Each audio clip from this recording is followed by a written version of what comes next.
So homesteading is a conversation that you need to have with your family if you're doing this with other people, and you really need to evaluate yourself, your time, and your abilities if you're doing this alone. If you're just doing a garden, it's probably going to be a lot less stress because there's not that added weight of keeping other things alive besides the plants. The horses, the cattle, the chicken, the sheep, everything. If I'm too sick to get out of bed and they don't get fed or they don't get checked on, there's a good chance something's gonna go wrong.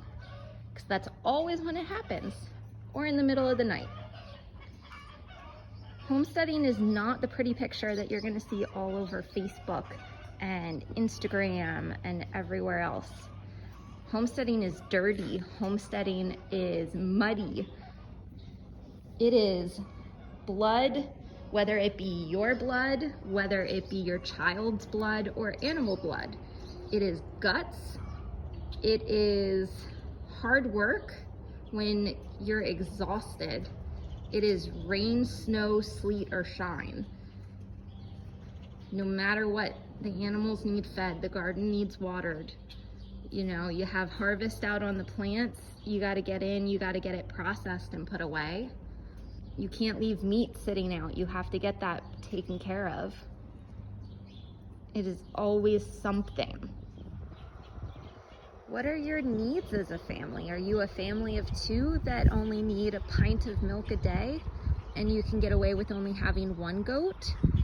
Are you a family of 7 that needs closer to a gallon a day and you want to get a cow?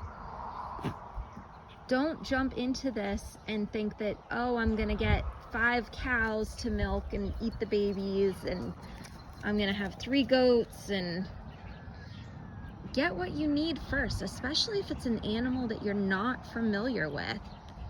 Do your research, figure out how much milk 1 goat is going to give. Research the breeds. Each breed gives a different amount of milk. Same with the cattle. Are you looking for full size or small? How much money do you want to put into feeding them? A smaller animal takes a lot less expense. There are days you're going to hold your farm together, literally and figuratively, with duct tape and baler twine. You're going to have animals that are cast, that are sick, that are dying. How prepared are you to dealing with that? Are you going to be calling the vet every time something goes wrong? Are you going to dispatch the animal yourself? Emotionally, can you do it? Not everybody can, and there's nothing wrong with that. A lot of people will just purchase their raw materials from other homesteaders, if you will, and use them for themselves because they don't want to do it. Or you're only in it for the byproduct that the animals produce.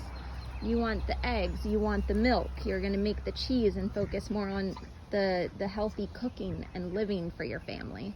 That's fine. Everybody does their own thing. But how much time you want to give, you need to take some serious consideration for. I also recommend being very clear with your conversation that you're having with your family. How much help do you expect from each individual? Be clear on what type of help.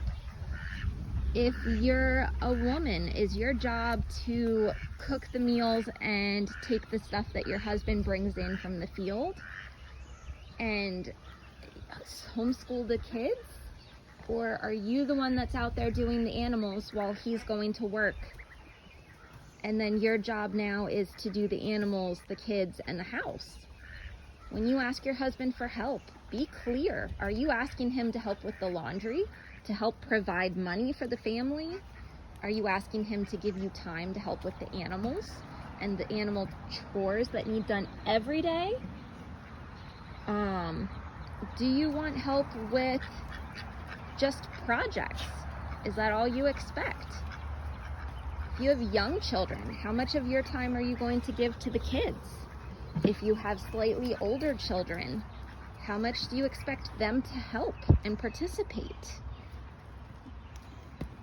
Teenagers, is it their responsibility to do set number of chores? Are they just expected to pitch in? Do they get to choose what they are doing? Everybody's different. Your family is going to have something that works for them. It's just a matter of the more you talk about it before you dive into it, the clearer everybody's expectations of each other and themselves are. A lot of people end up quitting because they didn't have that conversation.